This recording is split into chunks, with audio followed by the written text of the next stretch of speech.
Hello बच्चों, welcome to Concept to Campus channel, your trusted guide from preparation to admission. बच्चों आज जो discuss करने वाले हैं हम लोग वो खासकर प्राइवेट कॉलेजेस की जो रैंकिंग होती है आरओआई के बेसिस यानी कि रिटर्न ऑन इन्वेस्टमेंट, तो उसके बेसिस पर मैं 10 कॉलेजेस की रैंकिंग दूंगा जो ऑल ओवर इंडिया में है। ठीक है, और तो देखो और उसमें से क्या क्या कैटेगरी होता है जिसके बेसिस पे डिसाइड किया जाता है कि किस कॉलेज की जो है आरओआई बढ़िया है, किसकी आरओआई खराब है। क्योंकि जब आप प्राइवेट कॉलेज में जाते हो तो आपको बहुत ज्यादा पैसा लगाने पड़ता है। तो आप कोशिश करो, अगर आपका मार्क्स यानी कि उसके क्वालिफाइंग मार्क्स के कंपेरेबल में हो, तो अगर आप प्राइवेट कॉलेज में जा रहे हो तो आप उस कॉलेज को प्रेफर करो जिसकी आरओआई बेटर है। ठीक है, क्योंकि बेटर आरओआई की जो बनती है, देखो आरओआई का मतलब होता है रिटर्न ऑन इन्वेस्टमेंट, यानी कि आप जो कॉलेज में जाहिर सी बात है बहुत खर्चा कर रहे हो, है ना, तो उस बहुत खर्चे के बदले में आपको क्या क्या मिलने वाला है। ठीक है, तो ये जो आरओआई का जो लिस्ट बनता है वो कुछ फैक्टर्स पे डिपेंड करता है, उसमें से 6 फैक्टर्स मैंने यहां पर लिख दिया है। ठीक है, देखो बच्चों, उसमें सबसे पहली बात होती है कि फीस। हम देखेंगे कि जिस भी प्राइवेट कॉलेज की फीस जितनी कम होगी उसका आरओआई उतना बढ़िया होगा। जिस कॉलेजेस की जो है प्लेसमेंट जितनी ज्यादा सैलरी पे जाएगी उतनी ज्यादा हो, जिसमें जो स्टाइपेंड जितना ज्यादा होगा उतना बढ़िया माना जाएगा उसको, जिसमें पीजी के लिए सपोर्ट जितना ज्यादा होगा उसे उतना अच्छा माना जाएगा। तो सारे पॉइंट्स को हम एक डिटेल्स में डिस्कस करते हैं। देखो बच्चों, criteria for best ROI colleges. ठीक है, तो सबसे पहला है टोटल फीस यानी कि इन्वेस्टमेंट पार्ट। तो जो आप फीस लगाते हो बच्चों, आपको पता है कि लगभग प्राइवेट कॉलेजेस में आपको 50 लाख प्लस ही लगता है। अगर आप चले जाते हो 50 लाख या 80 लाख 90 लाख तक चला जाता है नॉर्मल प्राइवेट कॉलेज में। अगर आप डीम्ड यूनिवर्सिटी में जाते हो तो 1 CR प्लस तक आपका चला जाता है इसमें बजट। ठीक है, तो देखो बच्चों, तो सबसे पहला वही है कि टोटल फीस इन्वेस्टमेंट पार्ट में है कि आरओआई तब बेस्ट होगा जब फीस कम हो या जस्टिफाइड हो। ठीक है, मैं जस्टिफाइड इसलिए कह रहा हूं कि वहां पर जो आपको फैसिलिटी मिल रही है, ठीक है, तो वो आपको लगे कि हाँ ठीक है, इतना जो पैसा लिया है तो इतनी फैसिलिटी भी ये दे रहा है। ठीक है, इसलिए जस्टिफाइड हो। सेकंड क्राइटेरिया इसका देखो कि clinical exposure and hospital load. ठीक है, देखो जितना ज्यादा आपके जो है, अगर वहां पर जो भी मेडिकल कॉलेज में आप जा रहे हो वहां पर जो आपका जो हॉस्पिटल दे रखा है उस हॉस्पिटल में जितने ज्यादा ओपीडी के पेशेंट आएंगे उतना ज्यादा सोचो आपको सीखने को मिलेगा। ठीक है, तो इसी को यहां पर मैंने शॉर्टकट में लिख दिया है कि ज्यादा पेशेंट मतलब ज्यादा एक्सपीरियंस, यानी कि उतनी अच्छी एमबीबीएस लर्निंग होगी आपकी। ठीक है, तीसरा पॉइंट है बच्चों इंटर्नशिप स्टाइपेंड। ठीक है, तो जैसे कि 4.5 साल के कोर्स खत्म होने के बाद आपको 1 साल का जो है इंटर्नशिप करना पड़ता है, तो उसमें आपको जो है, जो आप पेशेंट को देखते हो उस हॉस्पिटल में, तो आपको उसके बदले में कुछ पैसे मिलते हैं। ठीक है, उसको स्टाइपेंड कहते हैं, आपको पता ही होगा, है ना। तो जिस भी कॉलेज के लिए 20,000 से ज्यादा स्टाइपेंड मिलता है उस कॉलेज को अच्छा माना जाता है। ठीक है बच्चों, तो ये हो गया। बच्चों क्या कहो, आप लोग फ्यूचर डॉक्टर हो, ठीक है, तो मेरे लिए बच्चे ही रहोगे आप लोग, तो समझने के लिए सोच लो बच्चों। ठीक है, तो जहां इंटर्नशिप 20K प्लस होगा, है ना, तो उसके लिए बेटर आरओआई माना जाता है। देखो अब उसका पीजी एंट्रेंस रिजल्ट रिकॉर्ड, है ना, तो देखो बच्चों, चाहे नीट पीजी हो, INI-CET हो, USMLE हो, PLAB हो, है ना, तो ये सब जानते हो। यूएस का है ये एंट्रेंस टेस्ट, जहां पर यूएस में अगर आपको पीजी करना हो तो ये एंट्रेंस टेस्ट देना पड़ता है, ये यूके के लिए है। ठीक है, तो ये सारे के सारे हैं। उसके बाद तो इसमें क्या होता है बच्चों कि जो जितना अच्छा कॉलेज होता है जिसकी आरओआई बढ़िया होती है, तो उसका मतलब ये है कि वहां से जो बच्चे जो पीजी नीट की क्लियर करते हैं वो रेगुलरली बेसिस पर, यानी कि हर साल लगभग जो है ज्यादा से ज्यादा बच्चे वहां से पीजी नीट क्लियर करते हैं। ठीक है, तो इसी चीज को हम डिटेल में देखते हैं कि pass out students PG exam में कंसिस्टेंटली, ठीक है, परफॉर्म कर रहे हैं या नहीं, ये देखना होता है हमें। ठीक है, जैसे कि KMC मणिपाल हो गया, CMC लुधियाना हो गया, SRM चेन्नई हो गया, इन सब में पीजी नीट क्लियर करने वाले बच्चों की संख्या जो है लगातार जो है अच्छी बनी रहती है, कंसिस्टेंटली जो है अच्छा रहता है। तो ऐसे कॉलेजेस के आरओआई को हम लोग ज्यादा कहते हैं। ठीक है, क्योंकि सोचो जैसे ही अगर किसी डॉक्टर की एमबीबीएस करके सैलरी नॉर्मली अगर 50K है अगर मान लो पर मंथ की, तो सीधा अगर वो पीजी कर लेता है तो उसकी 3 लाख 4 लाख से स्टार्ट हो जाती है। ठीक है, तो एकदम से जंप आ जाता है, इसलिए पीजी नीट करना बहुत जरूरी है। ठीक है, तो इसीलिए हम ऐसे कॉलेज को सेलेक्ट करें जिसके लिए पास आउट स्टूडेंट्स के लिए पीजी एग्जाम में कंसिस्टेंटली परफॉर्म होते रहना चाहिए। ठीक है, अब नेक्स्ट है बच्चों प्लेसमेंट ग्लोबल रिकॉग्निशन। ठीक है, तो सबसे बड़ी बात आती है यही चीज की, देखो आरओआई के हम पैसे खर्च तो कर दिए, अब लेने की बारी है। ठीक है, तो वहां से अगर कोई बच्चा एमबीबीएस करता है या फिर पीजी के लिए ही अगर ग्लोबल इंस्टीट्यूशन में जाता है, ठीक है, तो जितने ज़्यादा बच्चे जाते हैं तो उतना ज़्यादा हमें लगता है कि नहीं, इस कॉलेज की रेपुटेशन जो है उतनी अच्छी है। खास करके जो फॉरेन में जो वहाँ से गए हुए बच्चे जो है वो जॉब करते हैं, वो अगर वापस अपने कॉलेज में आते हैं, अपना एक्सपीरियंस शेयर करते हैं कि उनको इंस्टीट्यूशन ने कितना सपोर्ट किया उनके इस जर्नी में, ठीक है। तो ये सब चीज़ भी मायने रखता है। तो इसीलिए मैंने इसके लिए लिख रखा है कि कॉलेज के एल्यूमिनी अब्रॉड प्रैक्टिस कर रहे हैं या नहीं, जैसे कि यूएसएमएलई दे करके PLAB HAAD ये सब के सब जो है इस सब में सपोर्ट मिलता है कि नहीं। देखो बच्चों, यूएसएमएलई आप लोग नाम से ही पता है कि यूएस का है, यूएस में पीजी करने वाले बच्चों के लिए होता है ये, ठीक है।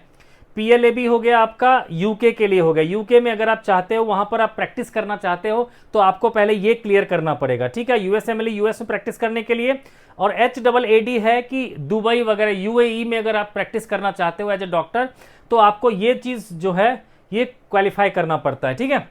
तो इस सब में आपका इंस्टीट्यूशन, तो ये सब को क्वालिफाई करने में आपका इंस्टीट्यूशन सपोर्ट करता है कि नहीं। मतलब आपको बताया गया कि अगर आपने पहले टारगेट रखा कि आपको यूके जाना है, यूएस जाना है या यूएई जाना है, ठीक है, तो उसमें आपको ये अलग अलग जो क्या करते हैं कि एमबीबीएस के साथ साथ ही सब की भी कोचिंग करवाते हैं। खास करके ऐसे बच्चे जो उनका वहां पर से क्वालिफाई करके गया हुआ है, ठीक है, तो वो उनसे जानना चाहते हैं कि वहां पर क्या क्या चीजें जो है बच्चों को सीख के जाना चाहिए। जो डॉक्टर एज ए डॉक्टर वहां काम कर रहे हैं, तो वहां भी आप भी जाकर चाहते हो, डॉक्टर बनना चाहते हो वहां पर जाकर के, तो उनसे एक्सपीरियंस आपको दिलवाया जाता है, ठीक है। तो उसको अच्छा ROI वाला कॉलेज कहा जाता है। और लास्ट है हमारा लोकेशन एडवांटेज, ठीक है। तो मेट्रो या Tier 1 सिटीज में कॉलेज हो तो इंटर्नशिप, क्लिनिकल एक्सपोजर और कोचिंग सब काफ़ी बेटर हो जाता है, ठीक है। क्योंकि जाहिर सी बात है बच्चों, अगर मेट्रोज में रहोगे तो जैसे PG नीट के लिए मैंने कहा, तो आप MBBS के साथ साथ आप बाहर जाकर के आप जो है ऑफलाइन कोचिंग भी ले सकते हो, PG नीट के लिए ले सकते हो, ठीक है। इसके अलावा जो है आपकी सेफ्टी भी बहुत अच्छी रहती है ना, अगर आप मेट्रो सिटी में रहते हो तब, ठीक है। तो इन सब कारणों से बच्चों क्या होता है कि हम लोग कहते हैं कि जिस कॉलेज में ये सारे फीचर्स अच्छे होते हैं उसको हम लोग कहते हैं कि बेटर ROI वाले कॉलेजेस हैं। तो अब हम लोग देखते हैं कि लिस्ट ऑफ 10 कॉलेजेस जिसकी ROI बढ़िया है। तो बच्चों अब देख लेते हैं वो 10 कॉलेजेस जिसका ROI जो है, जो सारे प्राइवेट मेडिकल कॉलेज जिसका ROI जो है बहुत ही बढ़िया है, ठीक है। तो देखो सबसे पहला जो कॉलेज है CMC लुधियाना, पंजाब में है। इसकी सबसे कम फीस, देखो जितने भी कॉलेजेस दिखाऊंगा मैं भी, सबसे कम फीस है इसके 6 to 7 लाख है, ठीक है।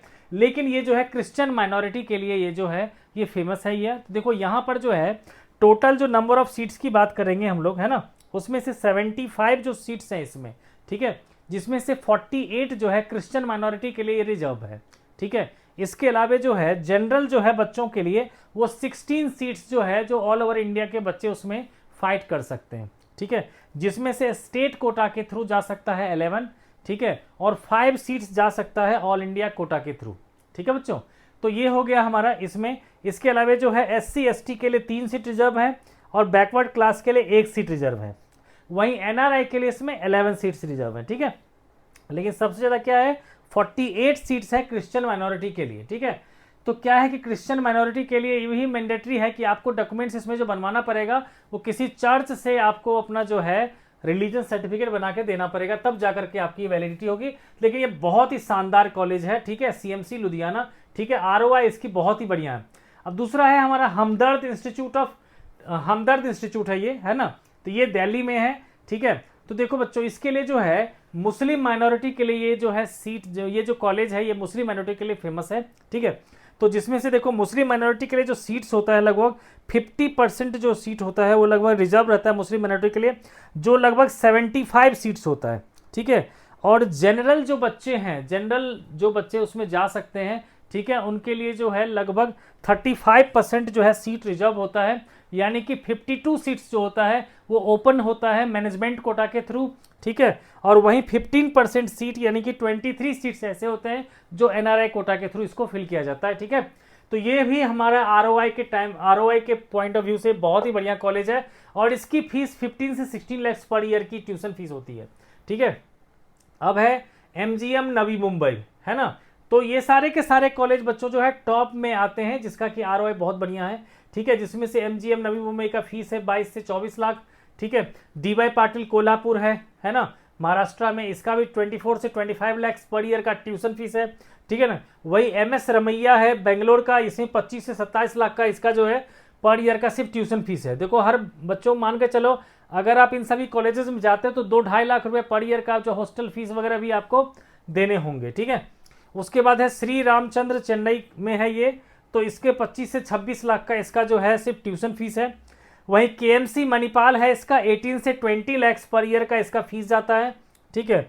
नेक्स्ट है 8th जो है हमारा वो है भास्कर मेडिकल कॉलेज हैदराबाद, तो इसमें 2 तरह के सीट्स हैं, एक गवर्नमेंट सीट्स है जिसका सिर्फ 60,000 पर ईयर का फीस है, ठीक है। लेकिन वहीं पर जो मैनेजमेंट कोटा वाले सीट्स है उसका फीस है 12 लाख का, ठीक है। वहीं पर नेक्स्ट है हमारा महात्मा गांधी मेडिकल कॉलेज जयपुर में है, इसका भी 15 लाख से 16 लाख तक जो है इसमें जाता है इसका फीस।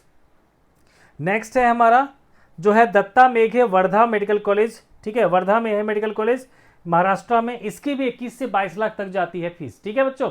तो बच्चों किसी भी आपको प्राइवेट कॉलेज में एडमिशन चाहिए, ठीक है, अगर मार्क्स कम है, डीम्ड यूनिवर्सिटी में जाना चाहते हो तो बेस्ट कॉलेज के ऑप्शंस के लिए, ठीक है, और उसमें एडमिशन के लिए आप हमें जो नंबर यहाँ पर डिस्प्ले हो रहा है उसके लिए कॉल कर सकते हो, ठीक है। आपको असिस्टेंस प्रोवाइड करी जाएगी आपको किसी भी प्राइवेट कॉलेज या डीम्ड कॉलेज में एडमिशन के लिए, ठीक है बच्चों। तो ये तो रहा बच्चों आपका कि जितने भी प्राइवेट कॉलेजेस में जब जा रहे हैं हम लोग तो हमें पता होना चाहिए अगर हमारा मार्क्स सफिशियंट है ना, तो उस कंडीशन में बच्चों जो है मान के चलो बच्चों जो बहुत बढ़िया कॉलेज है उसमें जो है 400 के अराउंड जो है 400 भी के मैं कहता हूँ, जैसे सीएमसी लुधियाना जो है ना, इस सब में अभी जो है 350 सब के अराउंड जिस बच्चे का नंबर है उस सब को बच्चों हो सकता है, ठीक है, 350 के अराउंड। बाकी का बच्चों जितना नीचे जाते जाएंगे जो महंगा है उस सब का मान के चलो 300 350 इसी सब के अराउंड में जो है बढ़िया बढ़िया कॉलेज आपको मिल जाते हैं, ठीक है। तो आप हमें जो है बच्चों कॉन्टैक्ट भी कर सकते हो, और कोई भी चीज़ क्वेरी हो बच्चों, चाहते हो आप किसी पर्टिकुलर टाइप की वीडियो चाहते हो प्राइवेट कॉलेजेस का या डीम्ड यूनिवर्सिटी का, तो आप कमेंट करके बताओ, मैं उस टॉपिक पर वीडियो बना दूंगा। मिलते हैं आपसे नेक्स्ट वीडियो में, थैंक्स फॉर वॉचिंग।